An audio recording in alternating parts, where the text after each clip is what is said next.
উপজেলা বিএনপি এবং অঙ্গ সংগঠন কর্তৃক আয়োজিত আজকে এই অঞ্চলের বয়োজ্যেষ্ঠ রাজনীতিবিদ এবং ইতিমধ্যেই যেটা অনেকে বলেছে, এটা আমরাও জানি যারা এই এলাকায় বড় হয়েছি, বিএনপির জন্ম হয়েছে এই এলাকায় এই গলা চেপাতে পটুয়াদের শাহজাহান খানদের হাত ধরে।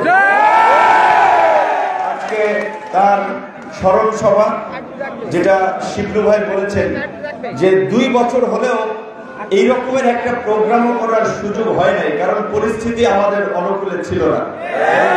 পুলিশের অনুমতি নিতে হইতো, ডিসির অনুমতি, এসপির অনুমতি, তারপরেও নানান ধরনের ঝামেলার শঙ্কা ছিল। এইটাও আমাদের সামনে একটা নজির কেমন বাংলাদেশ গত কয়েক বছর ছিল। তো আল্লাহ আজকে আমাদের জন্য সুযোগ করে দিয়েছেন। এই মজলুমদের আর্তনাদ শুনে আজকে আমাদের পক্ষে সময়কে এনে দিয়েছে। আমরা আজকে আমাদের রাজনীতির এই অঞ্চলের প্রাণপুরুষ, আমাদের সকলের শ্রদ্ধেয় সাবেক সংসদ সদস্য, জেলার সেক্রেটারি, উপজেলার সভাপতি তো ছিলেনই, উপজেলার বিএনপি পয়দাই করেছেন শাহজাহান খান, তাকে আমরা শ্রদ্ধার সাথে স্মরণ করছি এবং তার পরিবারের পক্ষ থেকে আমাকে দাওয়াত দেওয়ায় আমিও তাদের প্রতি কৃতজ্ঞতা প্রকাশ করছি। নিশ্চয়ই এটা আমার জন্য একটা সম্মানের যে এরকমের একজন মানুষের স্মরণ সভায় আমিও দুটো কথা বলার সুযোগ পেয়েছি। এখানে ইতিমধ্যেই তার পরিবারের পক্ষ থেকে কথা বলেছেন, তার সহধর্মিনী আছেন, পাশাপাশি এই অঞ্চলের বিএনপির জন্য আরেকজন পরিশ্রমী মানুষ আলহাজ গোলাম মোস্তফা, আপনারা জানেন তিনিও দলের জন্য কতটুকু ডেডিকেশন দিয়েছেন এবং এখানে প্রোগ্রাম উপস্থাপনা করছেন সুবহান ভাই, সৌরভ ভাই সহ অন্যান্য নেতৃবৃন্দ। আমি হয়তো সবাইকে আমার সৌভাগ্য হয় নাই বা সুযোগ হয় নাই সবার সাথে ওইভাবে পরিচিত হওয়ার, তবে এখন যেহেতু এলাকায় আছি, আপনাদের কাছাকাছি থাকার চেষ্টা করছি, আমি সবাইকে চেনে নেব, ক্ষমা করবেন যে সবার নাম বলতে না পারার জন্য। আমার দলেরও আহ্বায়ক হাফিজ মাস্টার তিনিও উপস্থিত আছেন। তো শিবলু ভাই বলছিলেন যে এটা খুব দুঃখজনক যে শাহজাহান খান স্মরণ সভা, যেটা বলছিলাম যে বিএনপি তো তাকে ছাড়া এখানে কল্পনা করা যায় না, তার স্মরণ সভায় আসতে নিরুৎসাহিত করা এটা খুবই ছোট মানসিকতার পরিচয় বলে এটা অন্তত উচিত হয় নাই। অবশ্যই বড় দল, অনেকে নেতা থাকবেন, অনেক প্রতিযোগী থাকবেন, কিন্তু দলের সিনিয়র নেতাদের প্রশ্নে, সম্মানের প্রশ্নে আসলে আমাদেরকে অন্তত আপোষহীন হওয়া প্রয়োজন।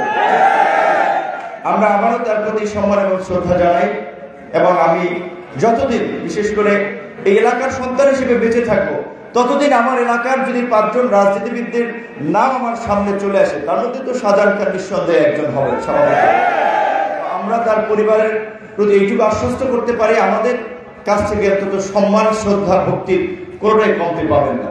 আজকের এই 5ই আগস্ট পরিবর্তিত পরিস্থিতিতে আমাদের একটা সুযোগ এসেছে, কিন্তু আবার নিশ্চয়ই আপনারা লক্ষ্য করছেন দেশের মধ্যে নানান ধরনের অস্থিরতা, যেটা শিবলু ভাই একটু ইঙ্গিত দিয়েছিলেন যে মাইনরিটি নামে পতিত স্বৈরাচার দোসরদের নানান ধরনের তৎপরতা এবং সর্বশেষ চট্টগ্রামের আদালত প্রাঙ্গণে একজন মানুষকে হত্যা করা, এবং আপনারা দেখেছেন যে সাধারণ হিন্দু কমিউনিটির নেতারা এটির বিরুদ্ধে প্রতিবাদ জানিয়েছেন, প্রগতিশীল হিন্দু কিংবা সংখ্যালঘু সম্প্রদায়ের নেতারা তীব্র প্রতিক্রিয়া দেখিয়েছেন, কারণ তারা এগুলো চান না।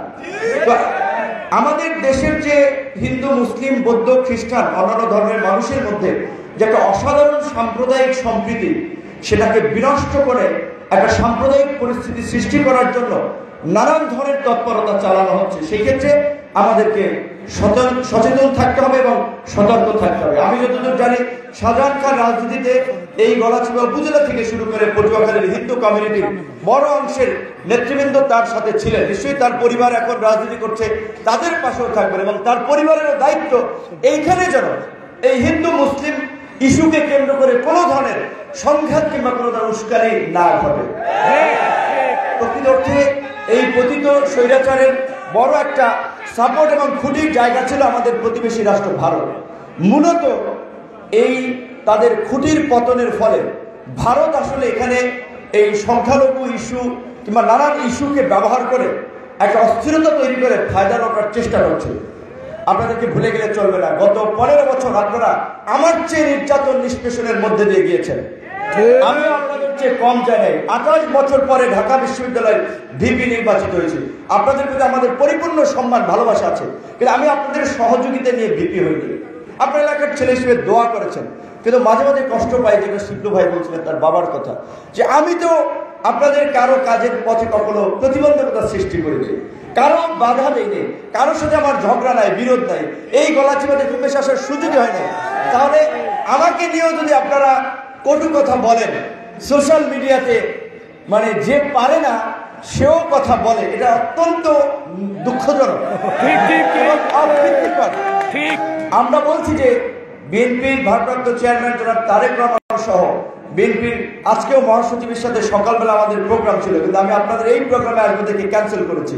লেখক এবং শিল্পীদের প্রোগ্রাম ছিল, বিকেলবেলা নিউজ পেপার ওনার্স অ্যাসোসিয়েশন নোয়াবের প্রোগ্রাম ছিল প্যান প্যাসিফিকে, দুটো প্রোগ্রাম ক্যান্সেল করেছি এই প্রোগ্রাম, কারণ ওই প্রোগ্রাম আরো 2-3 মাস 4-5 মাস পরে হবে, মহাসচিবের সাথে আমার ডেইলি দেখা হবে।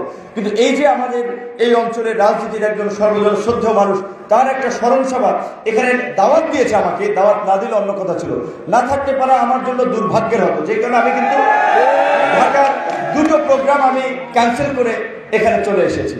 তো আমরা চাই যে এখানে দল মতের ভিন্নতা থাকবে, পার্থক্য থাকবে, চিন্তার ভিন্নতা থাকবে, এটাই ন্যাচারাল, এটাই স্বাভাবিক। তো রাজনীতির ভিন্নতা থাকার সুবাদে নিজের দলের লোকেরাও যদি একজন আরেকজনকে টেনে ধরার চেষ্টা করি, কিংবা নিজেদের বন্ধু প্রতিম সংগঠন, যেখানে আপনারা দেখেছেন বিএনপির চেয়ারম্যান জনাব তারেক রহমানের নির্দেশে রুল কবি রিজভী ভাই সিনিয়র যুগ্ম মহাসচিব চিঠি দিয়েছিল পটুয়াখালী জেলা বিএনপিকে, যে গণ অধিকার পরিষদের সভাপতি ভিপি নূরকে তার এলাকায় সহযোগিতা করার জন্য। প্রকৃত অর্থে হ্যাঁ, শিবলু ভাই, মোস্তফা কাকা এরকম আরো যারা পটুয়াখালী জেলার অনেক নেতৃবৃন্দ আন্তরিকতার সাথে সহযোগিতা করেছে, দেখাও করেছে। আবার কিছু কিছু নেতৃবৃন্দের মধ্যে সহযোগিতা তো পাই নাই, বরঞ্চ অসৌজন্যমূলক আচরণ পেয়েছি, অসৌজন্যমূলক মন্তব্য পেয়েছি, অত্যন্ত দুঃখজনক। তারপরে আমার দুঃখ নাই, শোনেন, আমার দুঃখ নাই, কষ্ট নাই আমার, প্লিজ আমার কষ্ট নাই। কারণ কি, ওই চর অঞ্চল থেকে, একবারে প্রত্যন্ত অঞ্চল থেকে উঠে এসেছি, অনেক ঘাড় পাড় ধাক্কা খেয়ে এই জায়গাতে আজকে এসেছি। ছোটখাটো ধাক্কা দিয়ে ছোটখাটো কথা বলে আমাদেরকে থামানো যাবে না।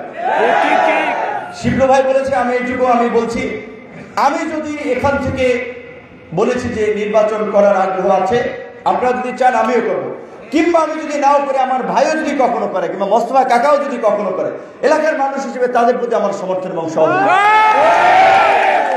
আমরা যেহেতু বিএনপি সহ যুগপৎ আন্দোলনকারী দলগুলোর মধ্যে একটা বোঝাপড়া আছে, এবং গতকালকেও এই উদ্ভূত পরিস্থিতিতে প্রধান উপদেষ্টার সাথে মিটিং করে প্রধান উপদেষ্টার পক্ষ থেকেও জাতীয় ঐক্যের ডাক দেওয়া হয়েছে। বিএনপির মহাসচিবও জাতীয় ঐক্যের কথা বলেছেন, কারণ এই পট পরিবর্তনের পরে আমরা যদি এখনই নিজেরা নিজেদের সুবিধার ধান্দায় ব্যস্ত হয়ে পড়ি, আমরা যদি বিভক্ত হয়ে পড়ি, ফ্যাসিবাদ দ্রুতই কামব্যাক করবে। ফ্যাসিবাদের পুনর্বাসন হলে এই বাংলাদেশ ভয়ঙ্কর একটা সংকটে পরিণত হবে। আপনার নিশ্চয়ই মনে আছে 75-এর বাকশালের ঘটনাকে, এবং দেশ স্বাধীনের পর 72 থেকে 75 পর্যন্ত মুক্তিযোদ্ধা হিসেবে তাদের মনে আছে কি নির্মম, নিষ্ঠুর, নির্যাতন, নিপীড়ন, একদলীয় শাসন কায়েম করে চালানো হয়েছিল। সেই বাকশালের কালো থাবাই শেখ হাসিনা 96-তে পারে নাই, কিন্তু 8 সালে এসে কিন্তু তার কালো থাবার করাল গ্রাসে সব গ্রাস করে নিয়েছিল। কাজী পরিষ্কার কথা আমরা জাতীয় পর্যায় থেকে বলছি, এই রকমের এই বাকশালী চিন্তার দল, ফ্যাসিস্ট রাজনৈতিক দল আওয়ামী লীগের আগামীর গণতান্ত্রিক বাংলাদেশের কোনো জায়গা হবে না। যারা আওয়ামী লীগ করেছে, সাধারণ আমাদের ভাই বন্ধুরা, স্বজনরা, তারা এলাকায় থাকবে, ব্যবসা করবে, বাণিজ্য করবে, তাদেরকে সহযোগিতা করবেন। কিন্তু যদি আওয়ামী লীগের নামে কোনো মিছিল মিটিং, আওয়ামী লীগের নামে কোনো কর্মকাণ্ড করার চেষ্টা করে, তাহলে সবাই মিলে রুখে দিতে হবে। তাহলে এই যে আমাদের পতিত স্বৈরাচার শক্তি, অনেক টাকা আছে, গত 15 বছরে কয়েক লক্ষ কোটি মানুষকে হাজার হাজার কোটি টাকার মালিক বানিয়েছে, সেই সমস্ত টাকা এখন ইনভেস্ট করছে অস্থিতিশীল পরিস্থিতি তৈরি করতে। তাহলে এই যে আমরা যুগপৎ আন্দোলন যারা করলাম, তাদের মধ্যে যদি এখন অনৈক্য থাকে, বিভেদ থাকে, তাহলে কিন্তু তারা ফায়দা লুটবে। কাজে আমরা কোনোভাবেই আমাদের যে ইস্পাত সম ঐক্য তৈরি হয়েছে, সেই ঐক্যে আমরা বিভেদ হতে দেব না। যেহেতু আজান হয়ে যাবে, সভাপতিও বক্তব্য রাখবেন, আমার বক্তব্য সংক্ষিপ্ত করছি এবং আপনাদের সকলের কাছে দোয়া চাচ্ছি, ভালোবাসা চাচ্ছি।